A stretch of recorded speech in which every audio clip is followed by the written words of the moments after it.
Road trip guns.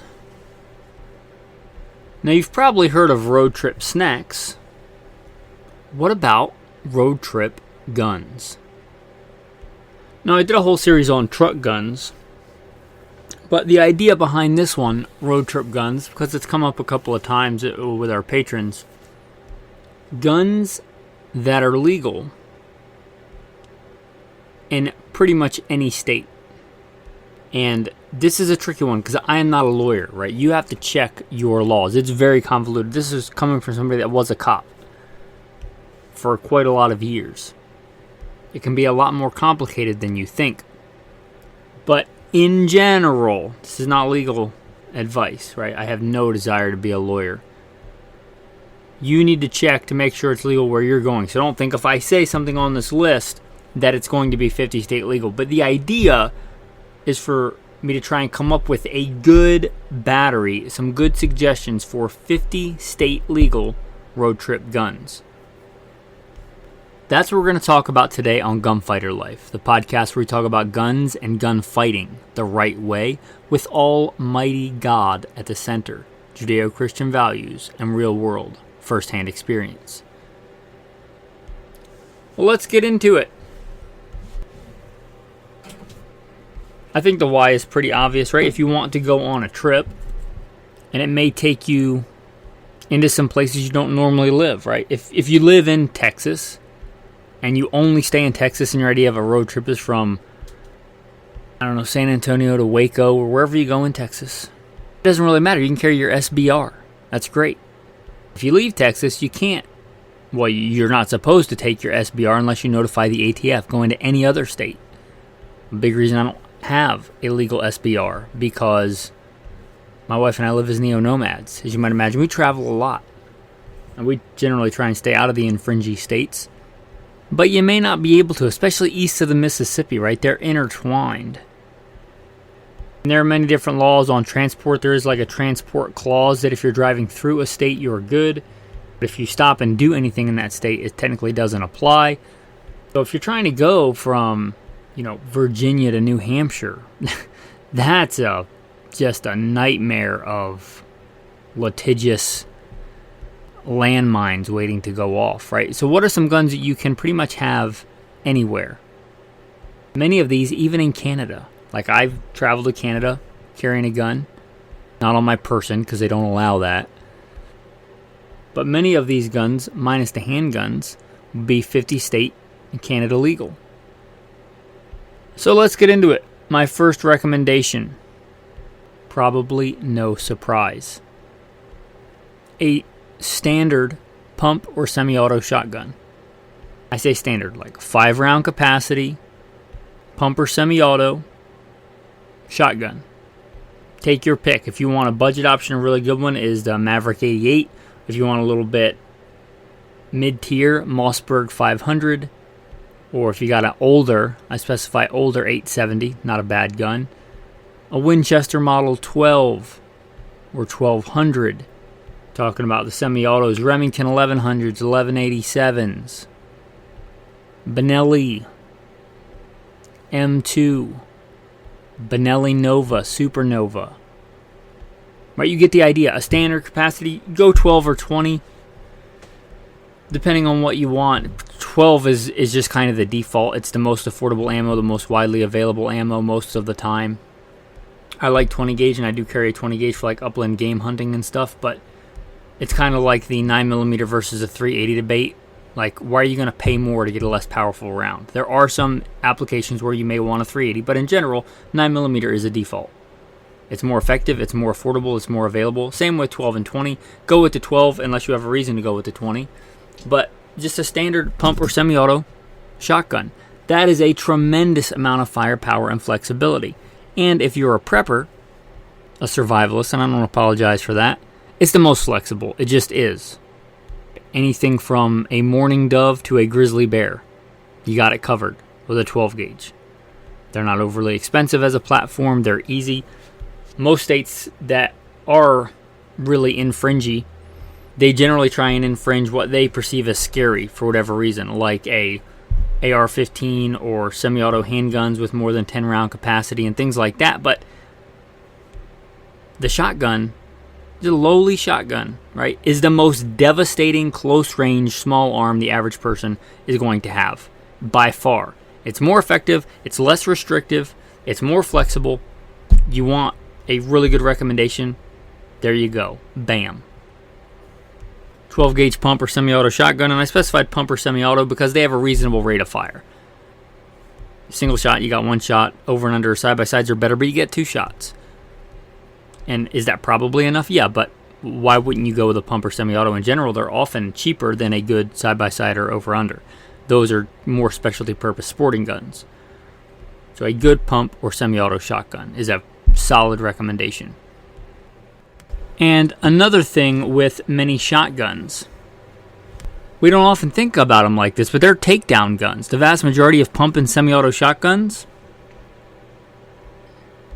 you take off the nut that's on the top of the magazine tube and the gun comes apart.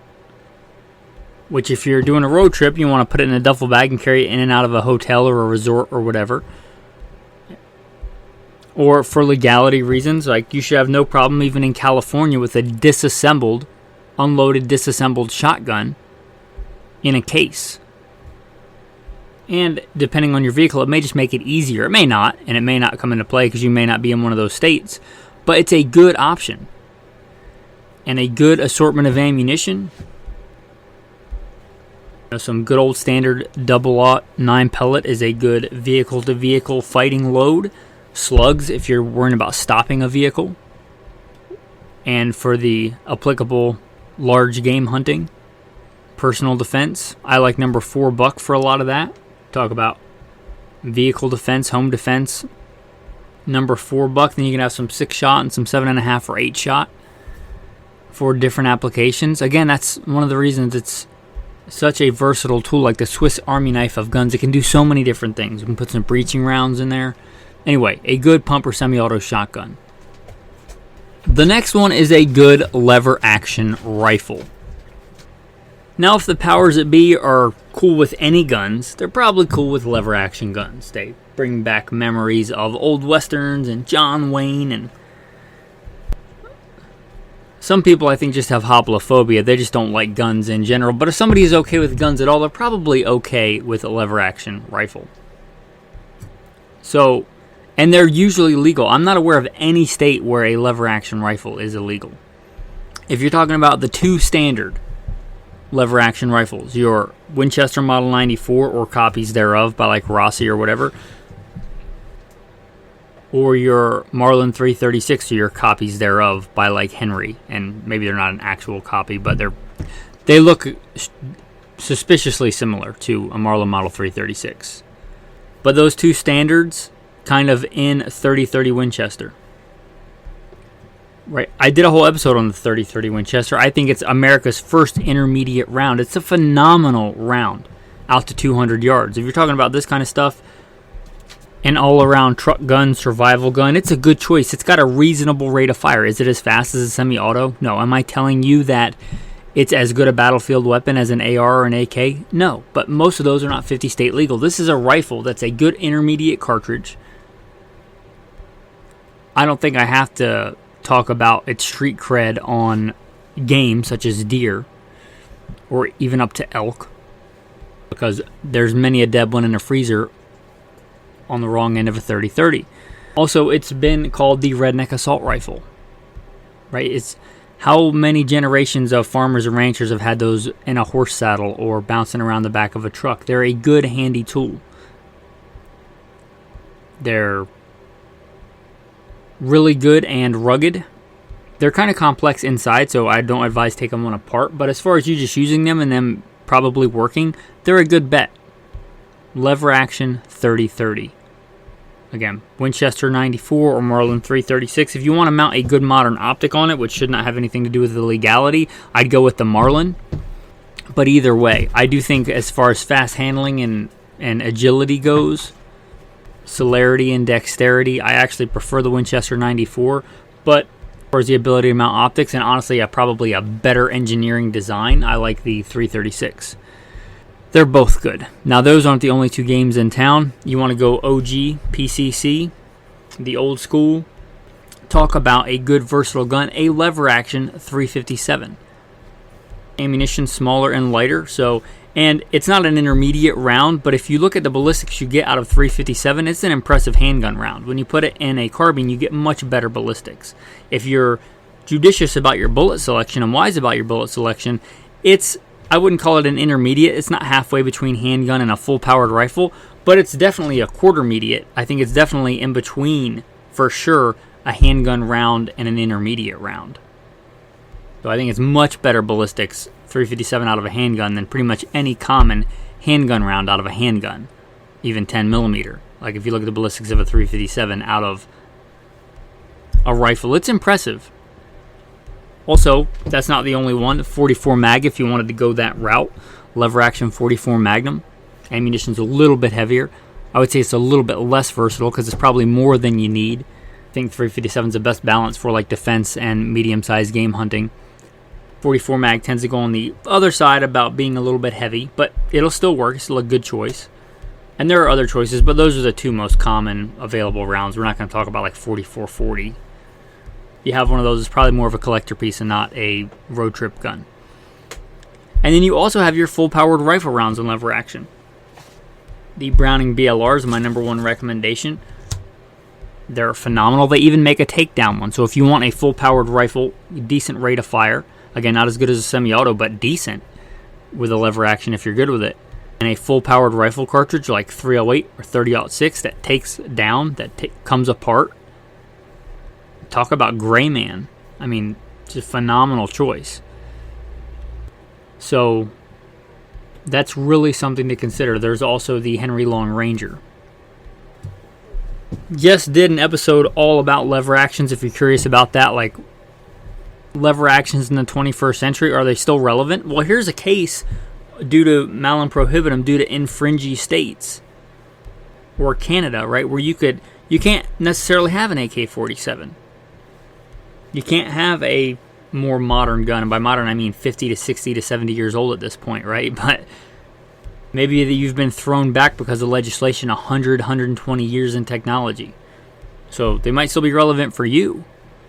I would certainly much rather have a lever action 30-30 if something went wrong on a road trip than nothing, because I was like, well, I can't bring my AR-15, so I'm just going to go naked and neutered, 1,000 miles from home, right? It's certainly better than the AR-15 you can't have, and you say, well, just take it anyway. But then kind of the whole point of being a protector and a provider for your family is to protect and provide for your family. If you're in jail or in prison, right, that kind of negates that.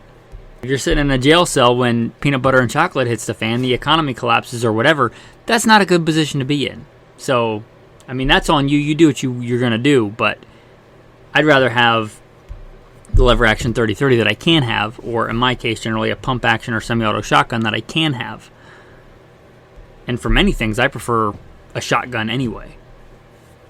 It might not be as cool or as tactical or as Instagrammy, but it's more effective for most things. Alright, with that, some people are probably shouting, the Scout Rifle! The Scout Rifle. And yeah, I'd say here's a good application for the Scout Rifle. I've been running a Scout Rifle. I was out shooting a Scout Rifle yesterday out to 250, getting some good dope on it. Dope data obtained from previous engagements, getting some good data for my max point blank range. I have a Ruger Scout Rifle, which I really, really like. Got to do some successful spot and stalk hunting with it this season. I did an episode on it for the patrons already a while ago.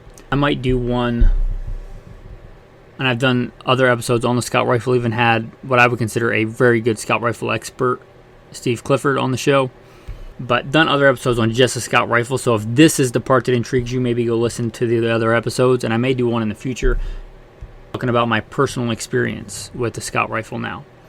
But here's the thing, right? One of the things Jeff Cooper designed the Scout Rifle for was to be legal in most areas. Now, it's not legal for hunting in every state, so that kind of negates that whole idea, because many states have restricted your ability to hunt to either a shotgun only or straight walled cartridges, again throwing you back 100 and 150 years to 120 years, whatever because they don't trust you to hunt with a bottleneck cartridge and follow the safety rules or whatever the case is. But in many of those states, you can still own a modern, and by modern I mean like 100-year-old at this point or more, bottleneck Spitzer modern rifle cartridge. The Scout rifle is kind of a general purpose bolt action rifle, designed to be fast handling, a good balance of speed and accuracy and power. And I think if you do it right and don't throw a bunch of crap on there and make it too heavy, it's good at that. So bolt action rifle, you may not be able to hunt with it in every state, but I don't know of any state that bans bolt action rifles. So if you're talking about a good option and you want a full powered rifle round, and you're just used to bolt actions, you like bolt actions, maybe a bolt action Scout rifle. And people argue about what is a true Scout rifle, but I'm going to throw out a couple out there that I don't know that there is. I don't know that there exists an actual true Scout rifle on the market. But a couple of the go-to ones, if you want a good budget option, the Mossberg MVP. I believe you can get it in 223. So if you want a light Scout or a Cub Scout, all the benefits of the 223, that like lighter weight ammunition if you want to carry more ammunition. Now be careful, because some states are still going to have a magazine ban, whether or not it goes in a semi-auto, so you may only be able to have 5-round magazines. But still, it's 5 rounds of a modern cartridge. But the Mossberg MVP, not to get sidetracked, comes in 223, 300 blackout, which is kind of intriguing if you're mostly going to be in urban areas. If you're an urbanite, a yuppie, hey, rock on. 300 blackout, it comes in 308 Winchester as well. So if you want the legit Scout rifle cartridge, not that the MVP is a true Scout rifle. The Scout rifle also will come with iron sights, which is not a bad option if it's beating around a vehicle or for a go-to survival gun. The emergency brake you will if on a modern rifle, just in case stuff goes wrong. Those iron sights are nice to have. And the Mossberg MVPs are not overly expensive. That's why I said they're kind of the budget option. Kind of the Cadillac version would be, in my opinion, the Steyr Scout rifle. Great option, really cool, even though they came out, I think, in the 90s, early 90s. They still look pretty space age. So pretty cool, got a lot of cool features. I'm not going to go talk too in depth about that one, but available in many calibers. Again, the 308 is kind of the standard. They also make it in 243, which is a great cartridge. 6.5 Creedmoor, which is kind of the new 308. So a lot of good options there if you want kind of the Cadillac, and what I would consider like the F-150, the rugged, reliable, controlled round feed, the Ruger Scout rifle. You can get it in stainless, which I like. And it also, I believe, comes in a smaller version in the 223. But that Scout rifle, you want a modern rifle cartridge, especially if you're talking 308, like a full-powered rifle cartridge. Talk about reliable. I mean, bolt actions are about as simple as repeating firearm as you can get. People think as lever actions is simple, but if you take apart a bolt action rifle, like strip it down to its base parts, and you strip down a lever action rifle, there's no comparison. The bolt action is much simpler. And simple can be good in certain situations. So the Scout rifle concept, not that you couldn't use any bolt action rifle, but certainly you could press any bolt action. You could press, anything, and if you had to, but I think the Scout rifle lends itself well to this, and there's a lot of good options on the market. So if you're looking for a decent bolt action full powered rifle option, the Scout rifle kind of seems like a no-brainer to recommend for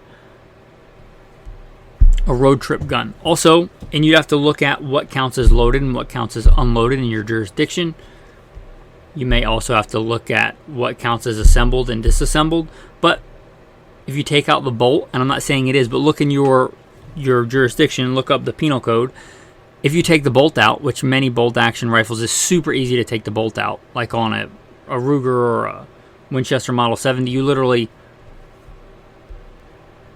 there's a button or a lever on the side and you pull the bolt out, and that's it. So is that completely disassembled? Are you good to go then? And then if something happens and you got to grab it out of the case, you literally throw the bolt in. Right, so that's not that long. So anyway, something to consider there. I will briefly talk about, because they don't make them anymore, but a really good option kind of in between, because full-powered rifle cartridge, fast rate of fire, probably the fastest of any manually operated, the Winchester 760. It's full-powered rifle cartridge, most commonly 30-06 and a pump action. Fantastic rifles. They're not making them anymore, so I'll briefly mention them. Now let's talk about the 22. Certainly I'm not recommending a 22 rifle for defense. Not my first choice, not my second choice, not my tertiary choice. It's way down the list, but again, it's better than the AR-15 you can't have, or the AK you can't have, or the whatever. And the big advantage is you can carry a lot of ammo, right? You can, in a very small bag, heck, even a sling bag, put 1,000 rounds of ammo. If you are a survivalist and a prepper, and I am, and you think that on this trip something may happen and you may have to walk home on your Lamborghinis, your Subarus, right? Because gridlock, because whatever, cars, vehicles aren't working, gas is not a thing, electronics aren't a thing, whatever the case is, and you have to walk a long way, hundreds of miles, right? You see the advantage of a 22 here. Now, I don't know about 50 state legal. Many states that restrict magazines restrict them for center fire rounds. I believe, and double check this, I'm not sure, but I believe Canada and California, ironically CA and CA, they restrict center fire magazines, but rimfire magazines can hold more than 10 rounds. So that's something to consider. I'm not sure about every state. Like, I don't know if New York, you can have a factory 25 round Ruger mag, but you probably can have a 10 round. I'm not sure. New York may actually have a 7 round magazine limit, but maybe that only applies to other weapons. Anyway, just a standard 1022, or even better, a 1022 takedown. It comes, the 1022's takedown at least used to come in a nice case. Get the 1022 takedown, throw 1,000 rounds of ammo in the case. Right? Is it the best choice for all-around defense and all that stuff? If somebody tries to kill you as a result of a road rage incident, do you want a 22 in that situation? Probably not, but it's probably better than nothing. But you could have that, whether it's an AR-7 or a 22 or a 1022, whatever 22 you want or whatever you have, and 1,000 rounds of ammo. Probably legal in most states. Again, it may not be able to be loaded or even assembled or whatever, but locked in a locked case, ammunition separate. In most places, you're going to be kosher. So, something to consider. Or maybe a secondary gun. I don't know that I'd want it because there are better options, even for road trip guns, for primary defense. Okay, what about handguns? Again, I'm not saying these are the best carry guns. I'm not saying these are your best option for most of the time. And obviously, if you're going into states that have reciprocity with your concealed carry permit, then carry what you normally carry because it's what you're most comfortable with. And are we ever just going to get national reciprocity? Like, it seems strange to me that I can drive in any state with my driver's license from whatever state, but I can't carry in any state from whatever state my concealed carry permit is in. You trust me to drive and operate a multi-1,000-pound vehicle at 60 miles an hour, but not a handgun, which is far less dangerous than a vehicle? I mean, look at how many people die in automobile crashes versus CONUS gunfights, right?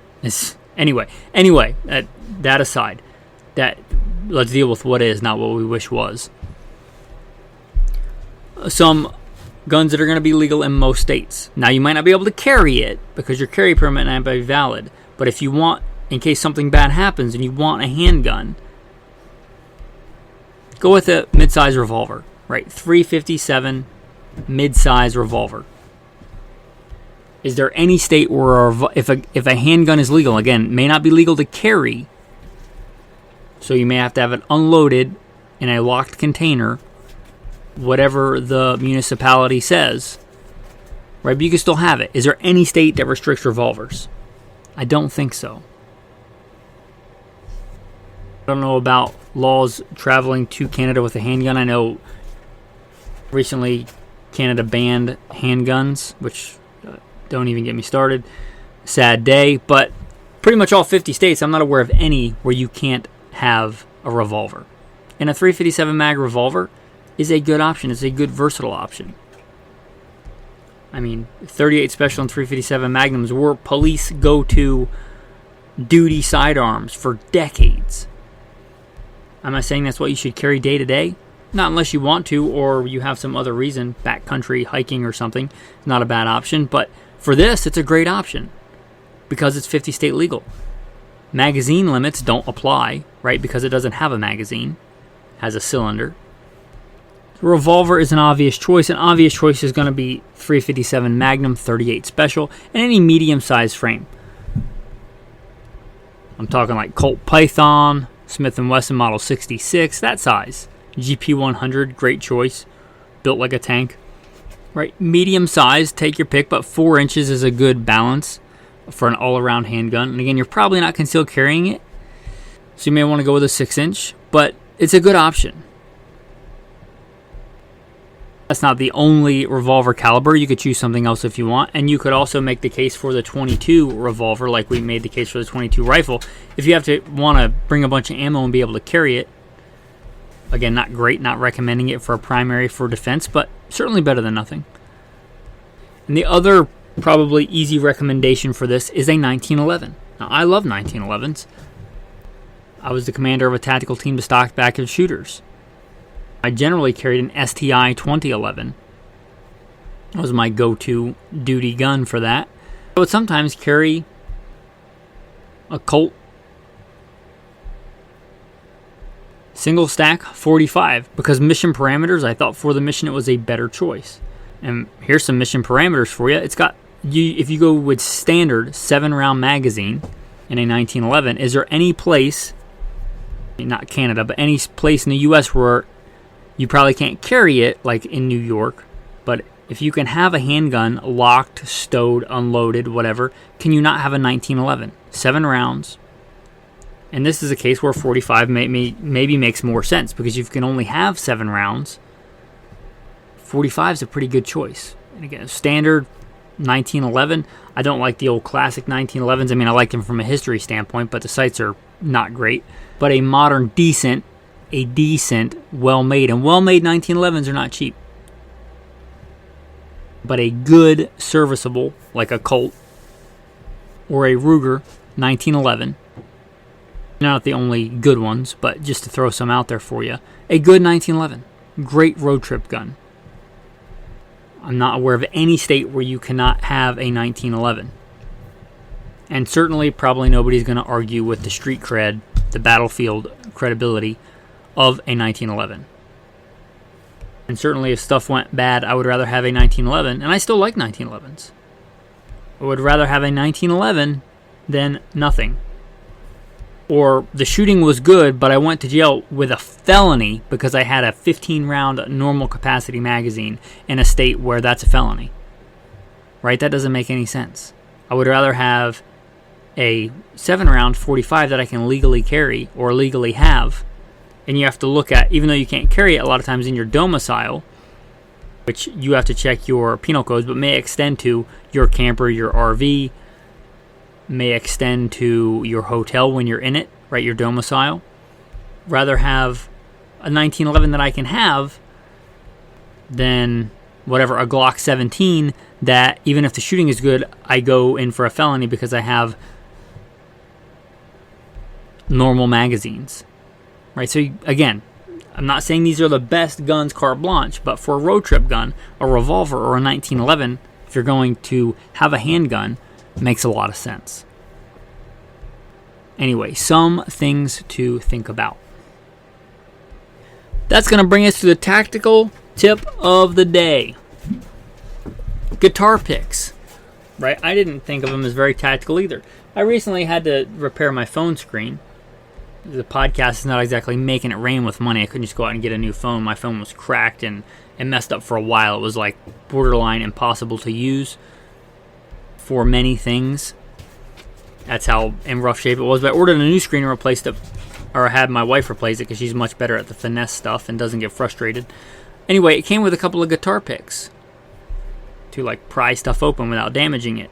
And I'm not a musician. I don't play guitar, right? So I guess I never really thought about it. But if you are and you already have guitar picks, I probably set them aside so you're not putting these ones in your mouth. But guitar picks can make pretty good carbon scrapers. Pretty good for like getting, they're thin and they're not probably going to damage your finish if you're trying to get into small areas and pick the crud out If you shoot a lot of 22, you'll know how much of a pain that can be. Like sliding up underneath that guide rod of a 1022 to clean carbon and stuff out of there. Or getting around that extractor and getting a bunch of gunk out of there. Or likely many other applications that I probably haven't even begun to explore yet with a guitar pick. It's obviously handy and meant to fit in your hand and be used in your fingers. It's great for scraping out carbon and stuff. So if you have some laying around anyway, or you see some for dirt cheap, I don't think it matters. You don't think you have to have like a high quality tortoise shell guitar pick or something. Just a cheap plastic guitar pick. And that's going to bring us to the tactical verse of the day. We talked a lot about man's law, malum prohibitum. How about God's law? Right? God's law is not transient. It does not change. God is the same yesterday, today, and forever. He changes not.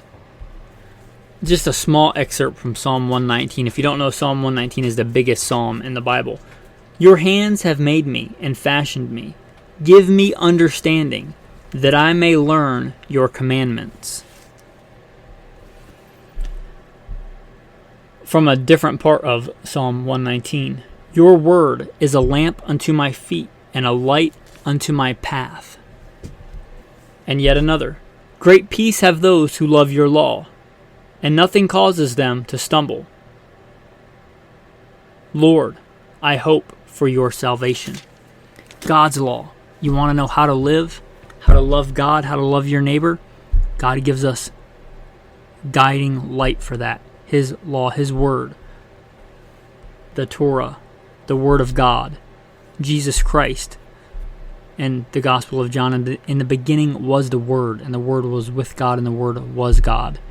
His word should be our lamp, our light, lighting our way in life. With that, thanks for listening, and have a blessed day.